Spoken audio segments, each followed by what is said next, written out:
one of the things I realized in trying to become a better fisherman, better tournament bass fisherman, is that there's a lot of things you can learn about the biology of bass, certain truths in fishing that you should always keep in mind. And one of the things I learned about bass, and I read scientific studies on this, they eat crayfish.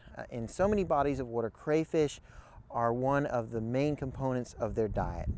And so if you want to be a successful fisherman and you want to be consistent, I think every bass fisherman should be really good at making a presentation that resembles a crayfish. And in doing that, one of the most important things is, what does your lure look like? If you're trying to imitate crayfish, what's your lure look like? Well, I think the best imitation of a crayfish is a jig.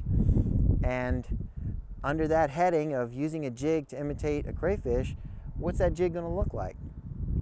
And in my opinion, I think natural materials like hair and feathers do a much better job of being lifelike and moving in the water the same way that a crayfish does. And so for me, trying to imitate a crayfish is super important, and so I'm going to do everything I can to make my crayfish imitation look natural and to try to fool the fish. I want it to look exactly like a real crayfish. That's why my jigs look the way they do.